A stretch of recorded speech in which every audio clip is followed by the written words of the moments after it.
Hi, welcome to Sync, the bi-weekly news show where we give you a TLDR, no BS recap of what's been going on in the gaming industry for April 24th through the 28th. As always, the bar on the bottom of your screen will fill as each story progresses, so feel free to skip around. All the timestamps are in the description and the sources are in the pinned comments below. My name is MikeyDood and let's get started. New 2D stealth title, Wildfire. Wildfire is a new 2D stealth game with an emphasis on mastering the elements and watching the world change under your fingertips. The game's world is built so that everything is combustible and the environment adapts to the powers you use. With co-op and a fantastic art style, it's a game worth wishlisting on either Humble Bundle or Steam. Overwatch developer update for April. Live from Jeff Kaplan's living room came a new developer update for Overwatch focused on the updated communication wheel. This major change will allow players to customize the wheel's options in the settings, and the team has added a ton of new callouts and phrases to be used, fully voiced for all 32 heroes. Sorry, fallback, and a countdown were some of the examples given. Queue times and some changes to the workshop were mentioned. You can check the full video below. Call of Duty takes steps against cheaters. Infinity Ward has announced new steps they've taken to combat the onslaught of cheaters in Modern Warfare due to the newly released Warzone game mode. Firstly, they will be taking steps to match suspected cheaters against each other, thereby removing them mostly from the standard player population. As well as this, Infinity Ward has implemented a system that notifies the player if someone they report is banned from the game. New Borderlands Event. The next seasonal event for Borderlands 3 was announced this week, entitled Revenge of the Cartels. Take charge in this 80s themed crime-busting event with all new loot, outfits, and masks to collect when the event starts on the 23rd of April and ends on June 4th. Gearbox is filling in the content gaps between expansions very well. Dwarf Fortress graphical improvements. More information surrounding the graphical update coming to Dwarf Fortress was unveiled by Tarn Adams this week in a Steam update post. These include individual sprite work for every animal currently in the game and animated windmills, something that is being brought over by one of the art team members, Meth. Overall, still no word on the Steam release, but you can find the Lazy Noob pack using Google if you want to give it a shot today. End of Battlefield 5 content. DICE has announced an end to content updates for Battlefield 5 with their upcoming one planned for June. They aim to add a few weapons and other bits of content in the final update, with events planned to give players a reliable stream of in-game currency to grab any cosmetics they missed. The anti-cheat team for the game will continue working in an absence of content, DICE noted. Red Dead 2 on Xbox Game Pass for console, GTA 5 leaving.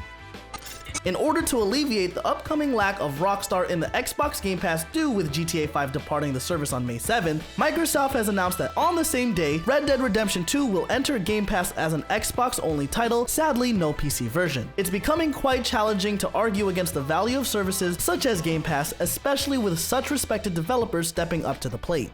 Horizon Zero Dawn sequel plans leaked. Guerrilla Games developers of Horizon Zero Dawn tweeted out a job listing with hashtag PS5 in it before swiftly deleting it. The tweet in question is looking for a senior AI programmer, and with the PS5 launching at the end of the year, it's only a matter of time until we see a Horizon Zero Dawn 2. WWE 2K Battlegrounds. Publisher 2K announced the delay of WWE 2K21, confirming rumors that started to swirl around the weekend. In a press release, quote, "We want to ensure the development team at Visual Concepts can create a great game that will entertain grizzled WWE 2K veterans. This involves pushing the release window to next year and hiring industry veteran Patrick Gilmore. Instead, 2K is releasing WWE 2K Battlegrounds, a more pick-up-and-play brawler focused around over-the-top fun. The full press release will be linked in the pinned comment. Adventures of Tintin game announced. Developer Microids has announced a deal with the owner of the original Tintin comics, Moulin's Art, to create a game based on the exploits of the beloved character. The game will be an action-adventure style, casted with Tintin's various companions and enemies. The game is planned for PC and consoles, and more details, including a title, will come at a later date. Final Fantasy XIV Revamp. Final Fantasy XIV is finally getting its early game revamped and easier to work through as a new player. The changes come after years of additions to the game without major tweaks to the starting expansion, A Realm Reborn. Most of the quests will be streamlined and flying mounts will be allowed in lower level zones. This should certainly make it easier for anyone to get into this great MMO. Nvidia Keynote announced teasing new graphics cards.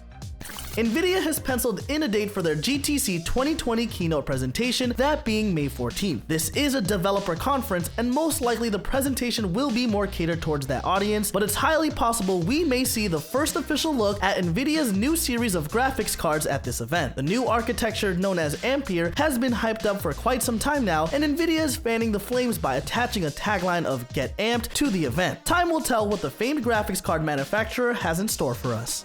Fortnite x Travis Scott attendance breaks records. Fortnite's collaboration with rapper Travis Scott seems to have paid off dividends for the company, as they're reporting record engagement with the concerts. The first showing on April 23rd drew 12.3 million players, topping their previous record with Marshmello by roughly 2 million players. Keep in mind, the record-setting largest attended concerts in real life have only been able to be seen by 3.5 million people roughly, so this is clearly a smashing success for Epic. Last of Us 2 gameplay leaks. A large portion of gameplay from Naughty Dog's upcoming The Last of Us Part 2 has leaked online, spoiling portions of the plot potentially for many. As well as this, footage of the game's planned multiplayer component leaked as well, though Naughty Dog announced previously that multiplayer would not be a part of the game, at least initially, and may come out as a separate title or expansion down the line from release. We present this story so those who are wary of the story spoilers can take heed and batten down the hatches. Animal Crossing director promises surprise for years to come. In a newly released interview with CNET, director of Animal Crossing New Horizons Aya Kiyogoku confirmed that the team plans to support the game for years to come, a natural factor of the delay between Animal Crossing games. She states, "We want to make sure that in 2 years or 3 years down the road, players will still continue to find new surprises in the game. So we hope to create an update that you can do that with." Amazing news for fans of the game to look forward to. Trials of Mana released. The long-awaited Trials of Mana remake released this week on PS4, Nintendo Switch, and Steam. After the original source code had been lost by the original team at Squaresoft, the remastered team managed to rebuild the game from the ground up. A highly loved RPG set around collecting 8 mana stones to save the world, and is well worth checking out. PC Gaming Show June 6th, 2020. The PC Gaming Show, a showcase for all that encompasses gaming on the computer, has been announced to stream on Twitch and related platforms on June 6th this year. The article interestingly states it will broadcast alongside other gaming presentations as part of a larger day of programming on Twitch and other platforms. Seemingly, news of a digital E3 may have fallen into our laps. We're excited to hear more and will update you as more news becomes available. EVE Online Fortress Forsaken update. In keeping with EVE Online's new mantra of patch first and fix later, a new update to player-owned structures is coming in the May release. This update, entitled Fortress Forsaken, is set to solve a long-standing problem of abandoned structures by adding a new state for the citadels across New Eden. This abandoned state allows attackers to take it out in one conflict, with all loot either dropped or destroyed. Hopefully, this spices things up out there in space. Alright everyone, that's Sync for the 24th through the 28th. If you haven't subscribed yet, but you'd like to, you know where that button is. Lastly, let us know what games you've been playing in the comments, and once again, thank you for watching, and we'll see you next episode here at Sync.